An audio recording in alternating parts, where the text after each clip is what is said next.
Bueno, muy bien. Ahora sí, vamos a hablar con nuestros invitados. Ya está un poco hecha de números. La presentación. Un poco de números, claro. Es el momento para hablar de números.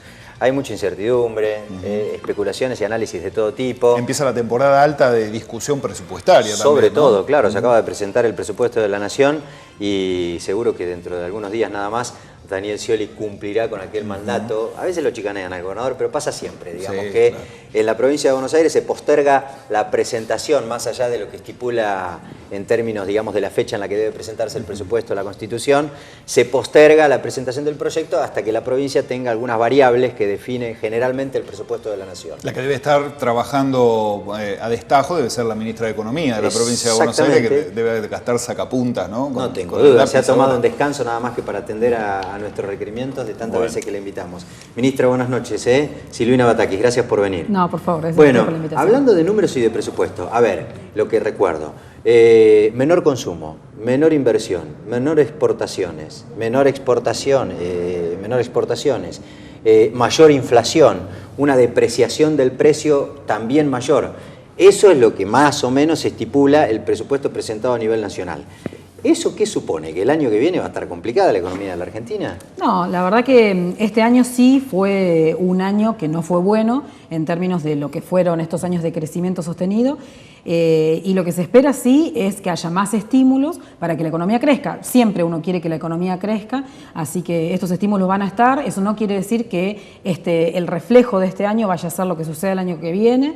Y bueno, como vos decías, nosotros estamos la verdad que trabajando a full desde que se conocen los datos del presupuesto nacional. Nosotros ahí tenemos insumos para poder terminar nuestro presupuesto y a partir de ahí es un trabajo muy fuerte que nos lleva 10, 15 días. ¿Cuál es el primer dato con el que se encuentran ustedes del nacional como para empezar a trabajar con el presupuesto de la provincia? ¿Dónde encontró usted un dato que dice, bueno, desde acá tenemos que empezar a elaborar? Los insumos básicos son los recursos de coparticipación federal que recibimos las provincias, que ahí claramente se especifica por provincia cuáles son esos recursos que vamos a recibir. Para nosotros es un insumo y nosotros a partir de eso podemos elaborar lo que se llama nuestro analítico, digamos. Ministra, y en términos del endeudamiento, digamos, la provincia de Buenos Aires, todo el mundo sabe, tiene problemas ciertamente estructurales en términos de financiamiento, que lo exceden incluso al gobernador Scioli, que vienen de arrastre, que tiene que ver con la coparticipación recortada alguna vez y nunca devuelta a la provincia de Buenos Aires y demás. Para encarar obras, por ejemplo, la provincia de Buenos Aires a lo largo de los últimos años recurrió, digamos, al financiamiento externo. La situación actual, derivada del conflicto con los fondos buitres y esta puja financiera que lleva adelante por estas horas la Argentina, ¿le va a complicar el último año de gestión a Scioli en términos del acceso del crédito internacional? Igual, si me permitís por ahí una mínima corrección, vos decías la problema tiene un problema estructural de financiamiento y me parece que lo que es importante decir hoy es que la provincia ya no tiene ese problema estructural, ¿sí? Porque la provincia ha logrado equilibrar sus cuentas entendiendo que esta participación de la provincia de Buenos Aires en el comportamiento federal de los recursos federales es el que tenemos, no somos quejosos y había que hacer una mejora desde el lado provincial, que era necesario hacerlo también. Pero ministra, la provincia de Buenos Aires se gasta el 90% del presupuesto en sueldo casi. El 52%, por eso, si me permitís, digo, es esto, el 52% se gasta en sueldos, el resto del presupuesto va para infraestructura, para pagar servicios de deuda, para transferencias a municipios, en términos formales, digamos, en la redacción del proyecto.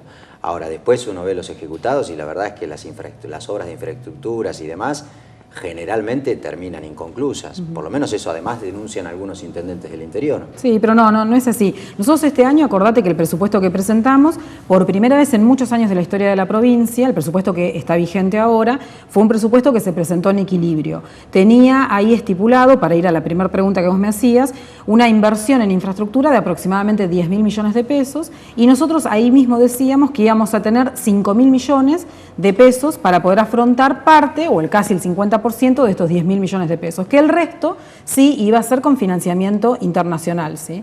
Que evidentemente nosotros este año no pudimos salir al mercado internacional para conseguir el financiamiento para estas obras. Pero todo el resto del presupuesto... En la primera etapa no lo buscaron del año. Cuando quisieron salir fue cuando vino este conflicto, digamos, esta crisis financiera. Sí. Nosotros en la provincia necesitamos 2 autorizaciones de endeudamiento. Sí. La primera es el presupuesto, que siempre lo tenemos, y la segunda es una autorización del Gobierno Nacional, y a partir de eso nosotros hacemos todos los papeles. Nosotros en enero siempre tenemos listos todos los papeles por si llega a darse una oportunidad de salida al mercado internacional.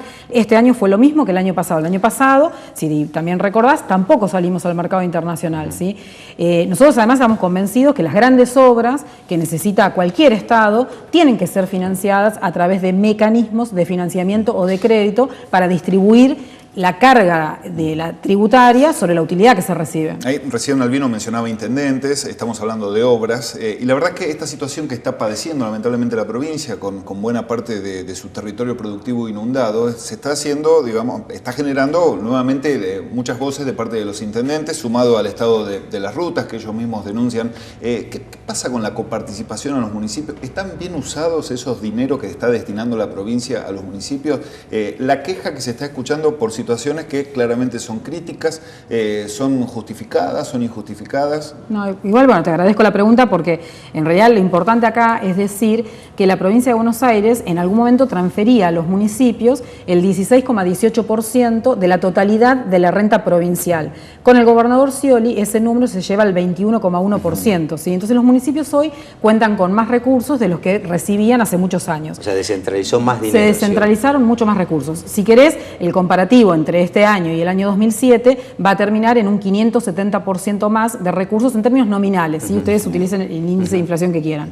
Pero lo importante en ese sentido es, nosotros, el gobernador siempre estuvo convencido de que los municipios tienen que tener más recursos porque efectivamente son los que están más cerca de los vecinos y pueden dar respuesta más inmediata de lo que quizás puede dar la provincia. Entonces se hizo esa tarea de descentralizar recursos a los municipios. ¿Y se quejan los intendentes que no les alcanza? Está bien. Yo lo primero ahí es que los recursos les llegan, ¿sí? Porque eso también fue otro debate, otra discusión. Los recursos llegan. Cada una de las leyes por las cuales se fueron creando estos distintos fondos que se transfieren a los municipios establecen cuál es la frecuencia de transferencia de esos recursos y estamos cumpliendo al pie de la letra con esas transferencias. ¿Y la transferencia como es automática, por goteo, como recibe la provincia de la coparticipación? Claro, los recursos de coparticipación son diarios y automáticos y los otros fondos distribuyen con distintas frecuencias. O sea, ¿sí? Para que se entienda, digamos, la provincia, tesorería de la provincia, recauda y automáticamente traslada, digamos. No es que por una decisión política del gobernador puede decir, bueno, a este le paso porque está conmigo, a este que es del otro color político, no. Eso es imposible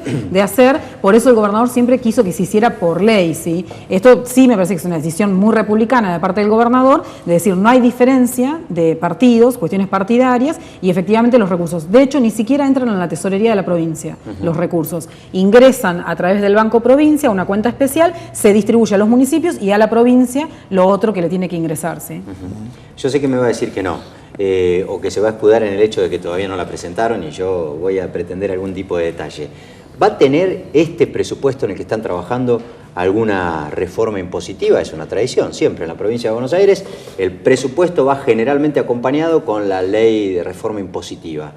¿Va a haber reforma impositiva, suba de impuestos o retoques de algunos de ellos en este momento? No, nosotros la verdad que estamos conformes con la estructura tributaria que hemos logrado a lo largo de las reformas impositivas que se fueron haciendo. Como vos bien decís, todos los años hay que presentar el presupuesto y la forma en que se financia ese presupuesto. Entonces la ley impositiva es parte fundamental de la ley de presupuesto.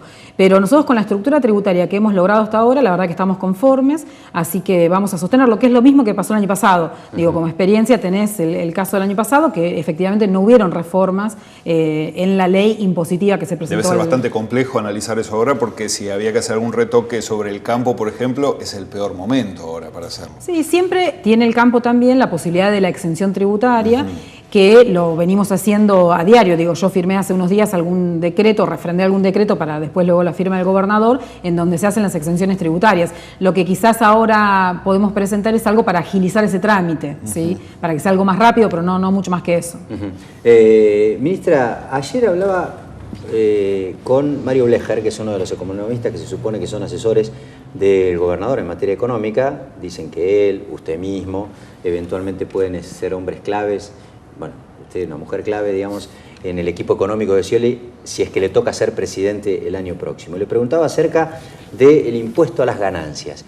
Y él me dijo, el impuesto a las ganancias habría que retocarlo, porque en realidad lo que cobra un trabajador por trabajo no es una ganancia. ¿Hay una definición taxativa del sciolismo en relación a la polémica que hay alrededor del impuesto a las ganancias? Como vos decías, nosotros analizamos en conjunto, como varios economistas, obviamente con Blecher, con Bain, con otros economistas, distintos temas en materia de macroeconomía, ¿sí? Porque esto nos afecta a la provincia, entonces es algo habitual que hacemos en el equipo económico del gobernador.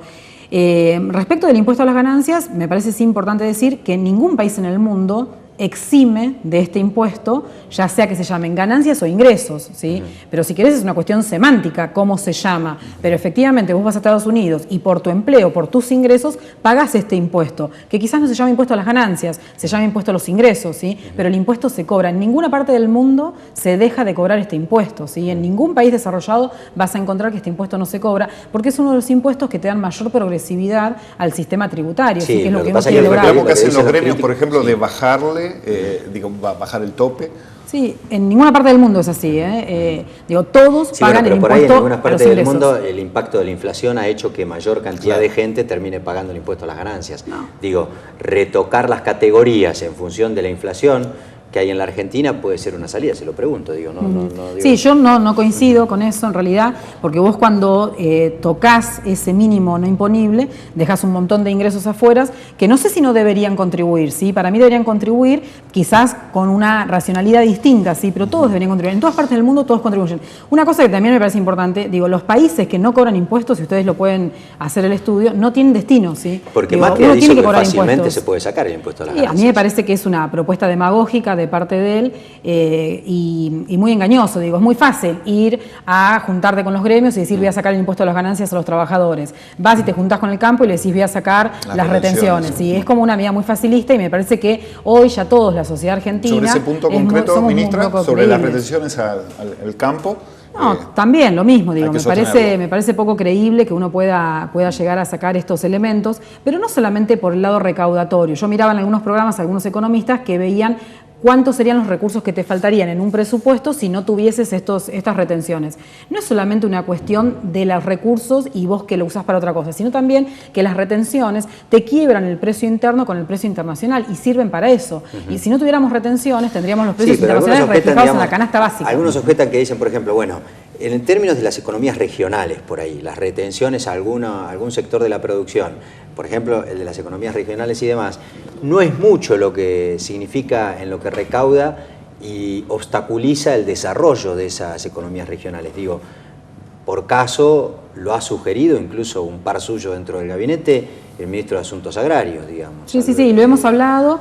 Y hemos incluso tenido charlas con especialistas en materia agropecuaria en el Ministerio de Economía para ver cómo sería el tema. Sí hay un montón de elementos que vos tenés previos a llegar a tener esta medida que podrían agilizar o podrían impulsar la mejora en la actividad, siempre y cuando no tengas una situación como la de ahora de las inundaciones que estamos sufriendo. Estamos hablando en épocas de normalidad. Ministra, hace un ratito nosotros mencionábamos que Daniel Scioli está a una suerte de operativo para tratar de seducir políticamente, por supuesto, a gobernadores en esta particularidad que van a tener las elecciones, donde en la mayoría de los distritos de la República Argentina se va a renovar sí o sí las autoridades provinciales. Mientras tanto, usted se sigue reuniendo con sus pares, ministros de Economía de las provincias de la República Argentina. ¿La ven distinto? ¿Se sienta ante ellos una posible ministra de Economía o por lo menos formando parte de un gabinete económico del gobernador? ¿Le trasladan a ustedes inquietudes como para un mandato de presidente? No, en primer lugar, yo soy la única mujer en la reunión de ministros de Economía, así que ya eso es muy distinto. Claro.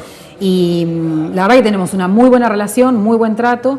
Llevamos a la mesa los problemas que tenemos en las provincias. También hablamos de macroeconomía. Hemos llevado, el ministro de Economía de Mendoza, por ejemplo, ha traído Imagino dos que son especialistas. reuniones donde se perciben qué políticas económicas necesita la Argentina, por ejemplo, del año que viene en adelante. Sí, pero más que nada hablamos hacia adentro de las economías provinciales los problemas que tenemos. Te decía, el ministro de Mendoza, por ejemplo, trajo invitados a un economista macroeconomista y a un economista especializado en vitivinicultura que nos trasladó cuáles son todos los inconvenientes que ellos están viendo en su cadena, en su principal producto regional. ¿Sí? Claro. Y eso es lo que hacemos habitualmente entre los ministros de Economía. Pero las reuniones son súper amigables y nos reunimos muchos ministros. La verdad que por suerte es un lindo espacio de debate y creativo, también creativo. Le voy a poner un aprieto porque usted me va a decir, la verdad es que yo no tengo ni certeza todavía de cuántos son los docentes a los que se supone que puedo llegar a tener que pagar después o liquidarles el sueldo. Pero digamos, la economía, las finanzas de la provincia de Buenos Aires, ¿están en condiciones hoy por hoy de incorporar, no se sabe cuántos todavía, supuestos trabajadores sociales a la órbita de la Dirección General de Cultura y Educación, casi con el rótulo de docentes? A lo Sí, que más auxiliares a la 10430. ¿Habría ¿no? que incorporarlos, digamos, a la planta de trabajadores públicos? Sí. Al margen del presupuesto, si está en condiciones o no de hacer este tipo de incorporaciones, me parece lo importante es lo que ya se ha manifestado hoy de parte de las autoridades de educación y de jefatura de gabinete también, en el sentido de que la provincia quiere docentes capacitados y docentes titulados, y que efectivamente se estaría vetando en principio este proyecto de ley o esta ley que ya tiene la sanción de la legislatura, así que no tendríamos eventualmente este problema. Ministra, el crédito famoso que recibió la provincia del Banco Interamericano de Desarrollo, que fue interesante, en su momento lo hablamos, incluso estuvo invitado aquí el ministro de Infraestructura, Alejandro Arlía, que tiene que ver con la posibilidad de que la provincia ponga en marcha algunas obras, creo que en ese caso puntualmente estaban direccionadas a la cuenca del río Reconquista y demás. ¿Se cobró? ¿Se está ejecutando? Estamos terminando los papeles para poder firmar. Fue aprobado en el directorio del BID aproximadamente hará un mes. Eso nos dispara una serie de documentos, tanto provinciales como nacionales, que estamos trabajándolos para tratar de tenerlos rápido y para poder empezar a hacer los desembolsos este año incluso. Así que en ese sentido, la verdad que estamos todos muy contentos. Fue un proyecto trabajoso que duró aproximadamente 4 años de trabajo, y esto también viene de alguna forma a suplir recursos que por ahí pensábamos recibir desde una emisión internacional a través de este tipo de créditos. También estamos trabajando con la Cooperación Andina de Fomento para Bahía Blanca y con el Banco Mundial para algún fortalecimiento de ARBA. Gracias, ministra. No, por favor, gracias a ustedes. Gracias. Silvina Batakis, ministra de Economía de la provincia ¿También de la Buenos vas a Aires. agendar para hablar de Boca en otra oportunidad? No, es brava, es brava. No te le animás. Al senador Carrera no, sí. con Santiago Al Carrera ministro sí, porque además hay códigos de hombre. La ministra es una dama, pero es brava, es brava. ¿Sí? Sí, se mojó, se empapó el otro día en la cancha. Totalmente. Por ahí tiene una explicación también para dar de Bueno. la camita Bianchi. Ya volvemos.